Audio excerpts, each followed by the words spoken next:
This is the Music Halls of Fame podcast.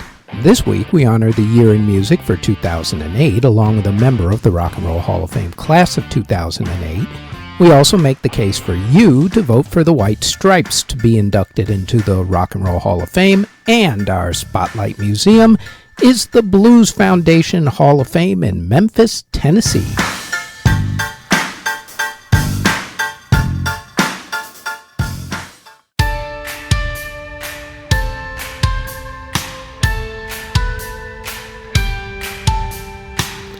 Before we get going with the podcast, like everyone tells you, please like, subscribe, and hit the notification bell so you'll know when these podcast episodes drop, which is usually every Thursday. Now, on to this week's episode.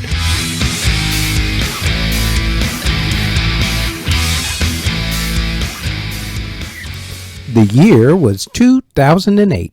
In music, Spotify started, first in Sweden before, of course, eventually going worldwide. A fire on the back lot of Universal Studios in Hollywood, California, destroyed master tapes of legendary music that had been stored in a warehouse on the back lot. After having a very public meltdown in 2007, Britney Spears started the very early part of January by being hospitalized for mental illness. Miley Cyrus officially put her Disney-era image to bed with a semi-nude cover photo shoot in Vanity Fair magazine. Demi Lovato and the Jonas Brothers became famous due to the Disney Channel TV movie Camp Rock, then skyrocketed once more that year when the daughters of then-presidential candidate Barack Obama disclosed that they were huge fans of the Jonas Brothers. Justin Bieber was discovered on YouTube also in 2008. DJ AM and Travis Barker of Blink-182 were involved in a horrific private plane accident that killed 4 other people. DJ AM would commit suicide a couple of years later, reportedly due to not being able to deal with the pain from the injuries suffered in the accident. Other famous artists who passed away in 2008 included Dave Matthews Band member Leroy Moore, Margaret Truman, not the former First Lady, Freddie Hubbard, Eartha Kitt, Odetta, Mitch Mitchell, Edie Adams, Jeff Healey, Richard Wright, Isaac Hayes, producer Jerry Wexler, Ronnie Drew, Johnny Griffin, Joe Stafford, Bo Diddley, Eddie Arnold, Robert Rauschenberg, Layla Genser, Jessica Jacobs, Klaus Dinger, Norman Smith, Ivan Rebroff, Yegor Letov, and Henri Salvador.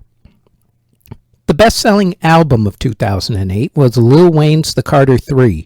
Other artists having big years included Adele, Coldplay, Rick Ross, Alicia Keys, Madonna, Usher, Disturbed, Miley Cyrus, Amy Winehouse, Rihanna, Leona Lewis, Kings of Leon, Josh Groban, Taylor Swift, Janet Jackson, and the soundtracks to Twilight, Mamma Mia, and High School Musical 3. The biggest single of the year was Flo Rida and T-Pain with Low. 2008 was also the year that singer Akon did a cameo on a song to help out another singer who was just starting out, Lady Gaga, on her debut single, Just Dance. 2008 was the year that people first took notice of former religious music artist Katy Perry, when her first big single, I Kissed a Girl, became one of the biggest hits of the year. Other big singles were by Coldplay, Leona Lewis, Rihanna, Madonna with Justin Timberlake, Jason Mraz, Pink, T.I., Jack Johnson, Duffy, and Kings of Leon. In country music, the media found out that singer Mindy McCready was having an affair with baseball icon pitcher Roger Clemens. Meanwhile, Shania Twain separated and eventually divorced her husband, superstar producer Mutt Lange, after it was found out that Mutt was having an affair with Shania's best friend. Country superstar Anne Murray gave her final concert and then retired after 40 years of performing. The biggest country albums of the year were by Brad Paisley with Play, Taylor Swift's Fearless, Sugar Land's Love on the Inside, Lady Antebellum's self-titled album, Tim McGraw's Greatest Hits, Alan Jackson's Good Time, Toby Keith's That Don't Make Me a Bad Guy, Darius Rucker's Learn to Live, Jessica Simpson's Do You Know, and Kelly Pickler's self-titled album. The biggest country song of the year was Brad Paisley's Letter to Me. Brad also had the big hit, I'm Still a Guy. Taylor Swift had 4 of the top 10 songs, with You Belong to Me, White Horse, Fearless, and Love Story. Trace Atkins had You're Gonna Miss This. The Zac Brown Band had Chicken Fried. James Otto had Just Got Started Lovin' You. And Rodney Atkins had Cleaning This Gun. In hip-hop, Jay-Z stepped down as president of Def Jam Records and was replaced by record producer L.A. Reid. A few months after he left Def Jam, Jay-Z signed a $150 million deal with Live Nation, the first of what became known as 360 deals that encompass virtually everything about an artist's career, from recording all the way through to merchandising and touring. Fat Joe and 50 Cent continued beefing throughout the year. Meanwhile, after feuding for 3 years, Big Boy of Outkast and Killer Mike of Run the Jewels stopped their beef. Killer Mike, for those who forgot, started his rap career appearing on Outkast's album Stankonia.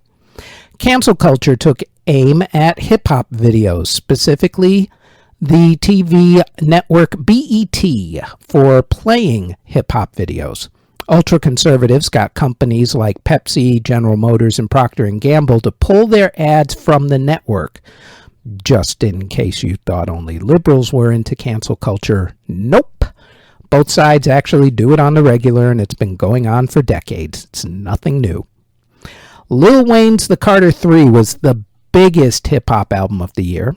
Other big albums were T.I.'s Paper Trail, Jim Jones's Harlem's American Gangster, Webby's Savage Life 2, Kanye's 808s and Heartbreak, Shardy Lowe's Units in the City, Rick Ross's Trilla, Flo Rida's Mail on Sunday, Rocco's Self-Made, Snoop Dogg's Ego Trippin', Trina's Still the Baddest, The Roots' Rising Down, Bun B's Ill Trill, Lil Mama's VYP, and Ply's Definition of Real.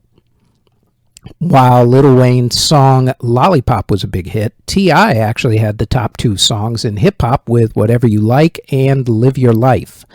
After Lollipop was Flo Rida's Low, Kanye's Love Lockdown, Jay-Z and T.I.'s Swagger Like Us, Lil Wayne's A Milli, T-Pain's Can't Believe It, Snoop Dogg's Sensual Seduction, and Flo Rida's In the Air.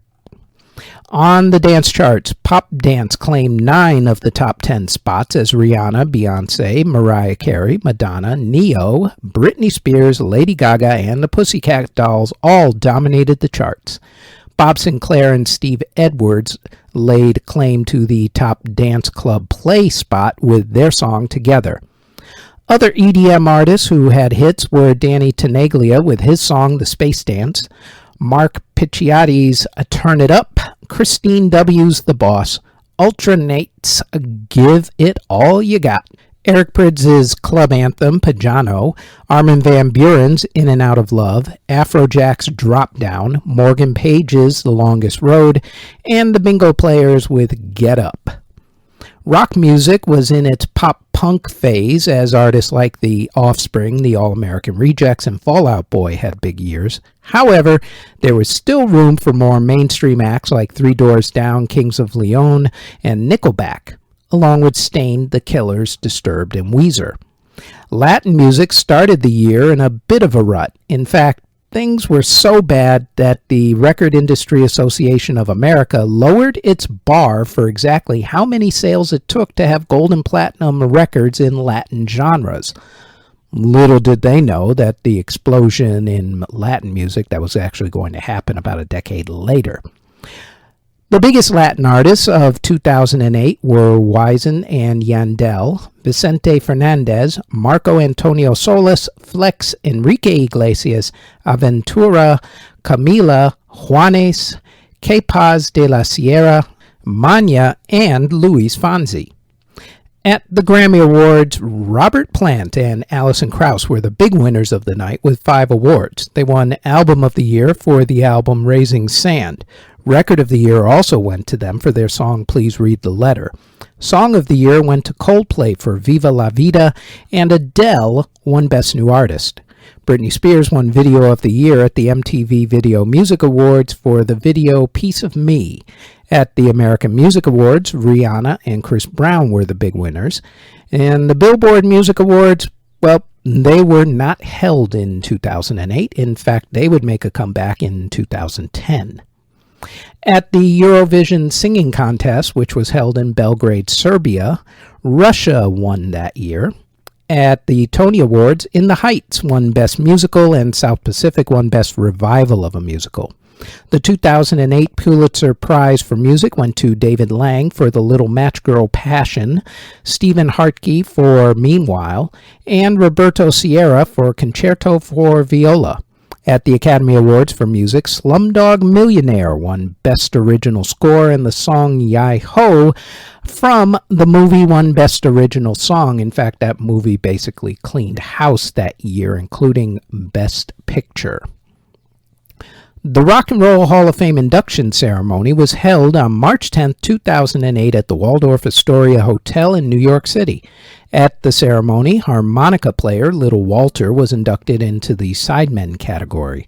Songwriting and producing team Kenny Gamble and Leon Huff were inducted into the non-performers category.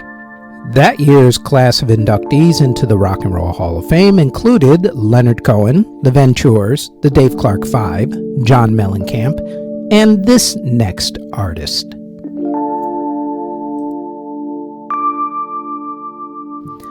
This artist is one of the biggest selling artists of all time. Her style, music videos, and frank talk about sex and sexuality have both shocked and influenced the past few generations. She's changed personas about as many times as David Bowie did. She is one of the queens of the dance music scene. Her nickname comes from a song on one of her biggest selling albums of all time. She is the woman who told Dick Clark in an interview before that particular album was released that her goal was to rule the world. That mission was accomplished with her second album. She is the material girl. She is Madonna. Madonna came up through the New York club scene in the late 1970s to early 1980s. She was actually the original lead singer of the 80s band The Breakfast Club, who had a hit album post-Madonna, and honestly it was mainly because of her and her boyfriend/producer Jelly Bean Benitez's success, as Jelly Bean helped to produce both Madonna's and The Breakfast Club's first albums. Her first self-titled debut that Jelly Bean Benitez produced was a slow burn on the Billboard charts, yielding a couple of hit singles like Borderline, Holiday, and Lucky Star. She was determined to make her next album even bigger. She enlisted producer and lead guitarist for the group Chic, Nile Rodgers. Nile had just come off of producing David Bowie's Grammy Award-winning album, Let's Dance. Madonna wanted creative control over her new album, but a record label wasn't too keen on the idea, so they spent the money and hired Nile, much to Madonna's delight, as she was a huge fan of his and the group Chic. The album was recorded quickly at the Power Station Studios in New York City. Nile got Bernard Edwards and Tony Thompson of Chic to play on a lot of the tracks. Nile played guitar as well, so in essence, the album is sort of another Chic album, but with a new female singer. The album was recorded digitally, which wasn't popular at that time. Remember, this was the early 1980s. People were still playing video games on the Atari 2600. At least I was. Also, remember at this time that dance music was, by and large, on life support. The musical landscape consisted of new wave, corporate pop and rock music, and disco was officially dead. From the start of the album, Madonna had a game plan. She knew that in order to get noticed, you needed to push some buttons. In the 1980s, conservatism was huge. The moral majority ruled the public opinion and Ronald Reagan was president. Madonna knew that putting her sexuality out there was going to create controversy, a lot of it, especially once she mixed it with religion, which of course is not a controversial topic at all. She managed to do all of this with songs like a Virgin, along with the iconic album cover of her in a wedding dress. She chose every song on the album to be hits. She didn't want any weak songs or filler, as she said. The album was finished in September of 1984, but couldn't be released because of her debut album, which was still continuing to sell pretty well at that point. The original release of this album had 9 songs on it. In more recent reissues, the albums added the song Into the Groove, which was a huge hit off of the soundtrack to Madonna's movie Desperately Seeking Susan, which was around the exact same time period. In fact, it was during the filming of the Desperately Seeking Susan movie in New York City when Madonna went from being a sort of known singer having a few hit dance tracks to suddenly becoming a megastar who could no longer walk around the movie set without a trail of paparazzi and security following her. The album, Like a Virgin, debuted finally on November 12, 1984, but the single, Like a Virgin, had a different debut.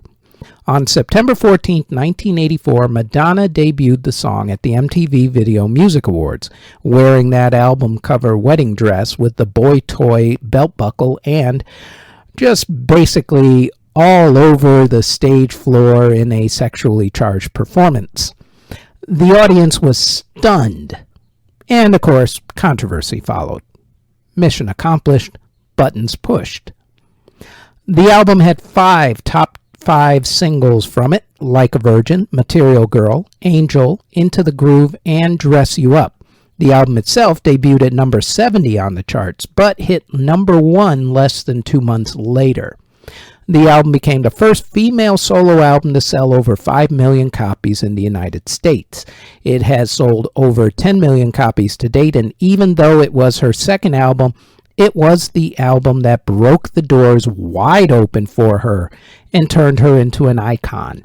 After that, of course, came numerous albums and singles, celebrity relationships and marriages and divorces, and many reinventions, including officially delving into EDM on her Ray of Light and Confessions on a Dance Floor albums. She was on a world music kick on her last album. We'll see what she puts out this next time around. Overall, Madonna has put out 14 studio albums, all of which hit the top 10, with most of those going to number 1. She's put out 92 singles so far, with 36 of those going top 10. Now she's doing an autobiography and a documentary, along with maybe another tour. Recently, Madonna has caused controversy due to her outfits and appearance. What younger people who think that they invented the world tend to forget is that it was Madonna, along with Cher, who wore all of the wild outfits during a time of ultra-conservatism in Western society in the 1980s. It was Madonna who made wearing lingerie as club and outerwear popular. It was Madonna who helped to make it possible for women to openly celebrate their sexuality and use it as a strength rather than as a weakness. In short, it was Madonna who took the slings and arrows of the Christian conservative movement in the 1980s, so respect should be shown and also given to this trailblazer and trendsetter. Plus, she's in her mid-60s already. Wow, time sure flies. Presented for induction by Justin Timberlake, Madonna, inducted into the Rock and Roll Hall of Fame, class of 2008.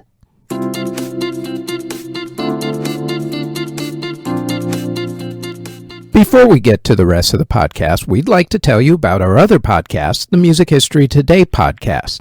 Every day we tell you what happened on that date in music history, along with music releases, birthdays, and passings. So, if you like this podcast and want more music history, then please search the Music History Today podcast in audio or video form on YouTube or wherever you get your podcast from.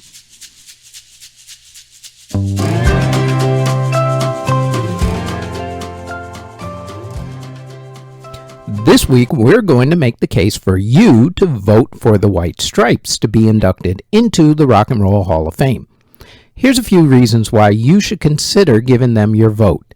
First off, for those of you who only know the group from the sports stadium and EDM festival staple Seven Nation Army, the White Stripes were a highly influential band in the early part of the century and set the tone for the garage rock revival of that first decade of this new century.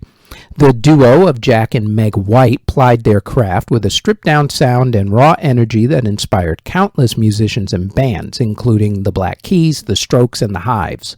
The White Stripes brought a new level of authenticity and simplicity to rock music that resonated with audiences and helped to revitalize the genre.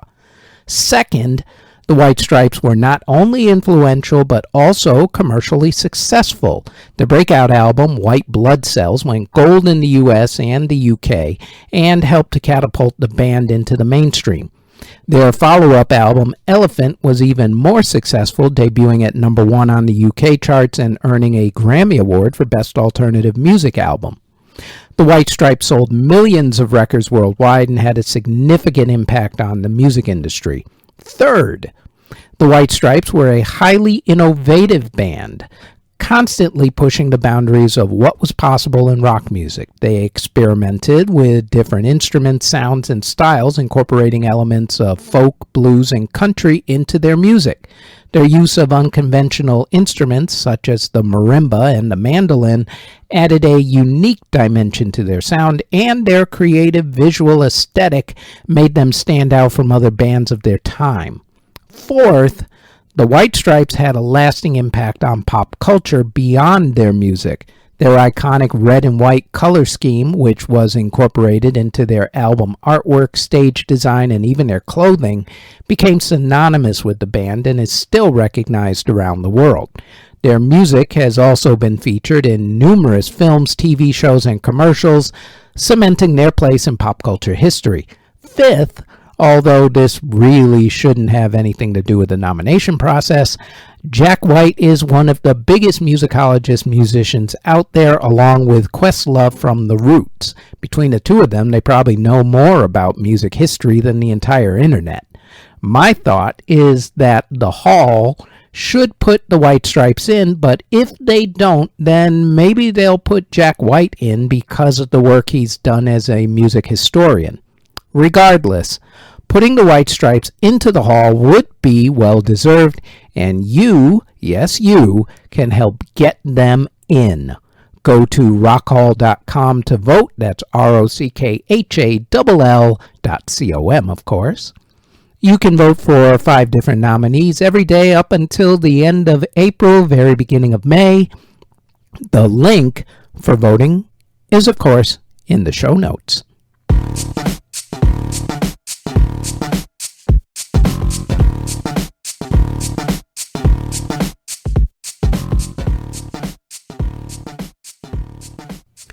Back in 1980, the Blues Foundation decided to start inducting blues artists into its foundation's Hall of Fame wing.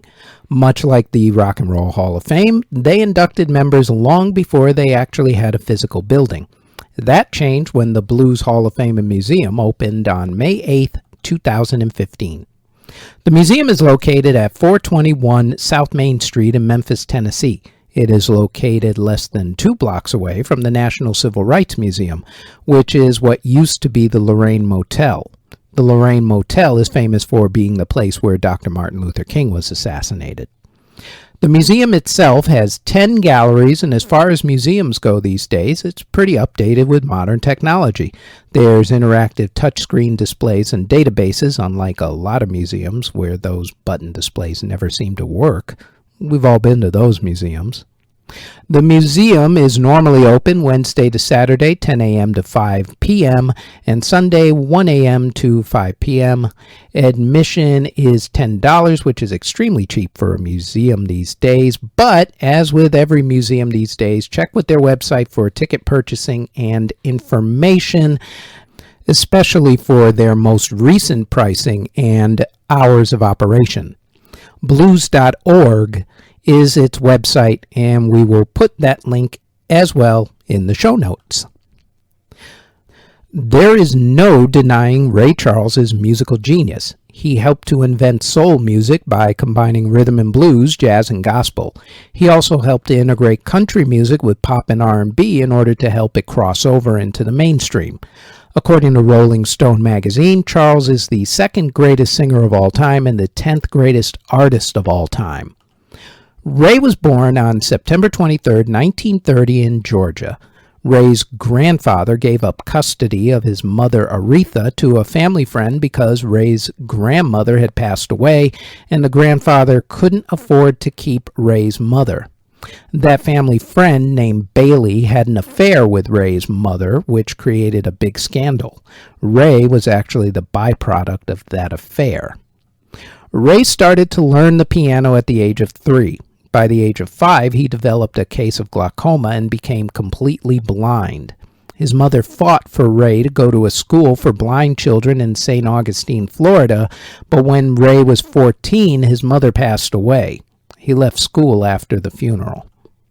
Ray first started playing piano for other people in Jacksonville, Florida, before moving to Orlando, Florida, and doing the same thing, although at that point, the playing opportunities had dried up because it was post-World War II and all the soldiers had gone back home. Ray found it tough going for a while, sometimes going without food. He also had enough of playing for other people and wanted to have his own band. Ray followed a friend of his out to Seattle, Washington, but not before recording a few songs, which are the earliest known recordings of his. In Seattle, a couple of things happened that would have a consequence on popular music. The first was that he befriended a 15-year-old boy at that time named Quincy Jones. The legendary Q would end up being lifelong friends with Ray and would work with him, with Quincy making his own impact on music, including producing the biggest selling album of all time worldwide, Michael Jackson's Thriller. The second thing was that Ray finally got to start with his own traveling band. In 1949, Ray had his first major hit called Confession Blues. A few more hits came along, and Ray started making a name for himself. After a few years of being on smaller labels, he signed a record deal with Atlantic Records, which made him pretty successful. He still didn't quite have a lot of crossover success. Two things changed that. One was a song, and the other was an album. In 1959, Charles was 10 years into his career. He and his band were playing a show one night in Brownsville, Pennsylvania. He was playing what was known at the time as meal shows, where you'd play for a couple of hours, take a break, then play for a couple more hours. On this particular night, the band had played through their second set way too quickly and had about 12 minutes to kill. Charles had to think fast, so he told the band to start playing a fast blues beat and to follow what he did. He started playing a simple melody, made up words that really didn't make any sense, and did a call and response with his backup singers. The audience went wild when the song was done. Charles decided to record the song after that. In February of 1959, Charles went into the studio to record the song at Atlantic Records Studio. The song, What I Say, was one of 2 that they recorded that day, and it was recorded in 4 takes with no overdubs. That was because the band had played it enough during their tour that they didn't actually need to work it out in the studio, thankfully. Saves money. There were a few problems with What I'd Say, though. The first was that the original version of the song was over 7 minutes long. They decided to cut the song into 2 parts. Part 2 is the more famous part. The second was that there were some phrases in the call and response parts that were deemed questionable by 1959 standards, such as Shake That Thing. Those parts were cut out so the song wouldn't get banned. Even still, the song was banned for a time, not only for some lyrics, but also because it had a gospel feel. Gospel being done by secular artists did not wash in 1959, not even remotely close. Of course, what the parents hated, the kids ate up and turned this song into a crossover smash. Soon, even British bands started playing it. The song is considered the song that birthed soul music. Plus, pretty cool song to dance to, truth be told. While Ray was signed with Atlantic Records, he achieved major success by combining soul, gospel, and the blues. In the middle of 1959, Ray switched record labels to ABC Paramount Records after getting an extremely above average, for its time at least, record deal. This contract gave him better royalties, much better royalty rate, as a matter of fact, and also his master tapes, eventually making him one of the first black musicians to have that much control over his music and career. Smart man.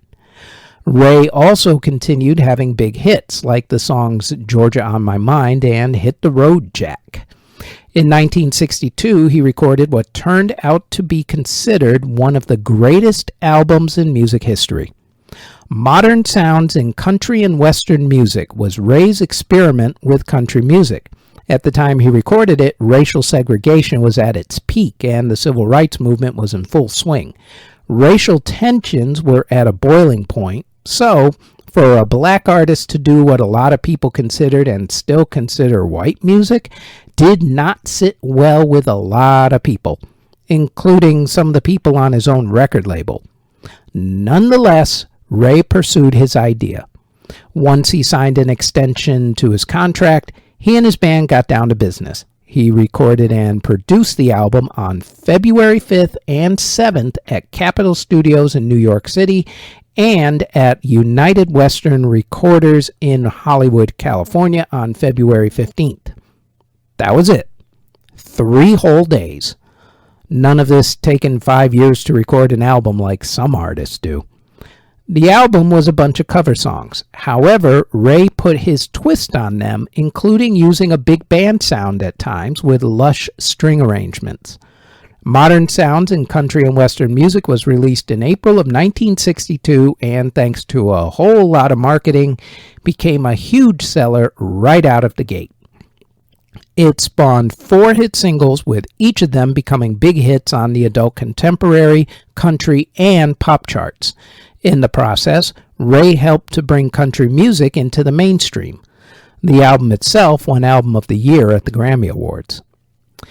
Ray continued his career, but there were some bumps along the way, as always. He was arrested a few times for drugs. The last time made him go into rehab. Listen, it was either that or do time in jail, so guess which one he chose. Thankfully, it helped to get him off the drugs finally. Drugs didn't derail his career for a time, though. The changing music scene in the late 1960s and 70s was the thing that actually did that. A funny thing happened, though. As time went on, Ray became respected and even revered. He began getting inducted into a lot of Hall of Fames, including being one of the first people to be inducted into the Rock and Roll Hall of Fame, along with winning more than a few legacy awards. All of the newfound love allowed him to have a career resurgence, during which he won another Grammy Award for Album of the Year, this time in 2004. There was also a movie based on his life called Ray, with Jamie Foxx winning an Academy Award for Best Actor for playing Ray. Ray Charles passed away from liver failure on June 10th, 2004. The genius, Mr. Ray Charles, inducted into the Blues Foundation Hall of Fame, class of 1982. And that is it for this episode of the Music Halls of Fame podcast. For more podcast episodes, which drop every Thursday in audio and video form, then please like, subscribe, and click the notification bell on YouTube, Spotify, Apple Podcasts, iHeartRadio Podcasts, CastBox, Google Podcasts, or wherever you get your podcasts from.